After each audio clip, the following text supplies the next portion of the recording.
وهاجاك daawadayaal warar degdeg ah oo haatan iga soo gaadhay magaalada Laascaanood ayaa sheegay in dagaal uu haatan ka bilaabmay magaaladaasi isla markaana la maqlayo dhawaqa rasaasta iyo noocyada kala duwan ee hubka. Wararku waxa ay sheegayaan ilaa haatan inaan la ogeyn khasaaraha meesha ka dhacay maadaama ay tahay goor habeenimo isla markaana waa markii ugu horeysay tani intii ay bilaabantay colaadda ka taagan halkaasi ama magaalada Laascaanood ka taagan goor habeenimo uu dagaalkaasi dhacayo isla markaana uu socdo ila wareediyo magaalada Laascaanood ku sugan ayaa waxay ii sheegeen in la arkayo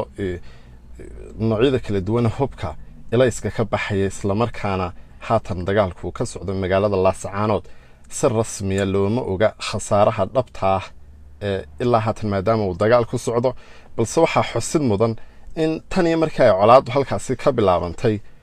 ay bilaami jireen weeraradu aroorta hore iyadoo la isla soo gaari jiray ilaa maghribka la isla soo gaari jiray dabadeetana habeenkii la kala fadhiisan jiray oo aanu dagaal dhici jirin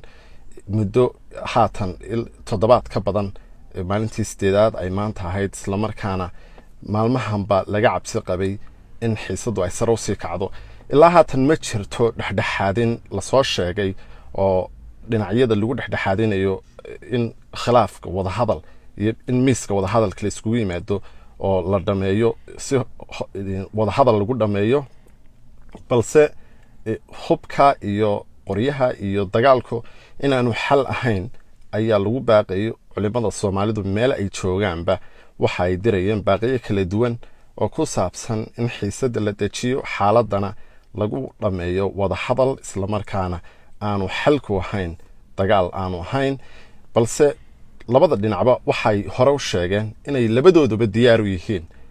in nabadgelyo iyo wada hadal iyo xabad joojin lagu dhameeyo balse waxa xusid mudan in garaadadu ay soo jeediyeen ama ay shuruud ku xidhan xabad joojinta taas oo ahayd in marka hore ay militariga Somaliland ka baxaan gobolka Sool taas oo ay Somaliland ku sheegtay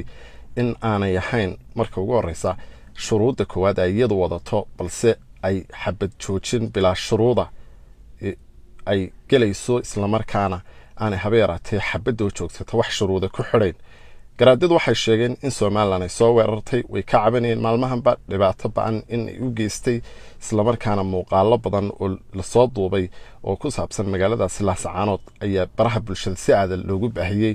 saacadaha soo socda iyo marka uu waagu bariyo ayuunbaa si rasmi ah loo ogaan karaa khasaaraha dhacay maadaama dadkii rayidka ahaa badankoodii ay ka baxeen iyadoo tirakoobiyo ilaa haatan si rasmi ah looma oga tirada dadka ka baxay magaalada Laascaanood balse si guud waxa loogu tilmaamay inay yihiin 80% dadka magaalada ka baxay